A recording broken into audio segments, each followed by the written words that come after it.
Oke, saya mau beli. Ya, saya sederhanakan begini. Eh, Akal itu secara bahasa aslinya sebenarnya begini. Akal itu artinya adalah kalau Anda punya kambing, kemudian dia diikat pakai tali. Biasanya kalau orang Jawa nyebutnya dadung gitu ya. Nah, tali kambing tadi gimana dia tidak lari itu namanya ikol atau aklun. Apa? Pengikat. Apa kalau kita lihat kambing tadi gitu ya, yang dia talikan dengan apa namanya, misalkan tiang dan leher dia. Nah, itu adalah akal.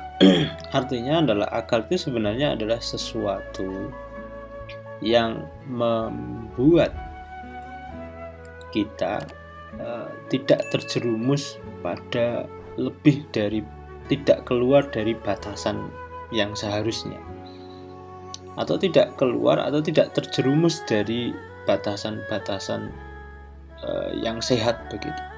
Itu fungsi akal. Nah, kenapa dia sering disebut sebagai kolab? Karena memang ada perdebatan ulama, dia di mana akal itu. Ada yang bilang di hati, ada yang bilang di otak. Nah, akal dengan yang tadi itu punya fungsi apa? Di akal inilah yang kemudian menjadi kontrol semua aktivitas kita.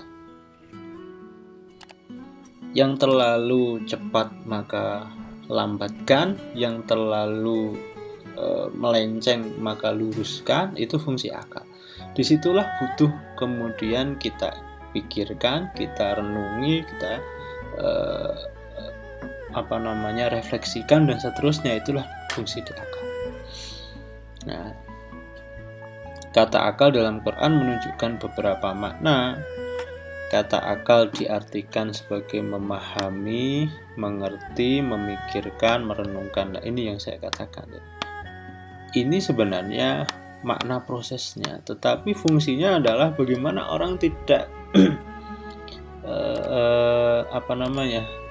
tidak jatuh pada pada melebihi batasan yang seharusnya begitu ya. Dengan memahami maka dia tidak melebihi batasan-batasan manusiawi, batasan-batasan sehat berpikir, sehat merasa, sehat bergerak. Oke, kalau komponen manusia itu. Dorongan dan bahkan keharusan manusia untuk menggunakan akal, pikiran, pemahaman dalam menghadapi afala ta'qilun, afala tatadabbarun, afala. Nah, kalimat-kalimat itu sebenarnya agama ini memintahkan kita, pakailah akal kita, pakailah pikiran kita, pakailah perenungan kita, pakailah kemengertian kita gitu ya. Afala wahum la yas'urun, wahum la ya'qilun, dan seterusnya. Martabat manusia ditentukan oleh penggunaan akal pikirannya dalam menghadapi sesuatu. Mereka yang tidak menggunakan akal dan hati itu tak ubahnya seperti hewan. Nah, ada ayat yang mengatakan lahum qulubul la ya'qiluna biha wa lahum udun la yasma'una biha bal hum kal an'am gitu ya. Nah, nanti bisa dilihat di bukunya Pak, di modulnya gitu ya. Jadi manusia dengan kapasitas akal tetapi tidak menggunakan akal, maka sesungguhnya dia ibaratnya hewan. Karena perbedaan manusia dan hewan itu adalah di akal. Kalau kita dikasih kelebihan dan tidak memfungsikan kelebihan itu, berarti ya kita nggak jadi lebih. Akal merupakan kunci mendapatkan pengetahuan, baik pengetahuan yang bersumber dari fenomena penciptaan, pengetahuan kauni, atau kauli. Saya sudah bilang di awal bahwasanya agama itu tidak bisa Anda lakukan tanpa akal. Tetapi akal saja itu tidak bisa disebut agama. Dalam bahasa yang lainnya, agama butuh akal. Itu ya. Agama butuh akal, akal bisa jadi tidak butuh agama. Nah, itu itu untuk tahu benar salah barangkali begitu, tetapi untuk menuju pada Allahnya, nah itu butuh akal.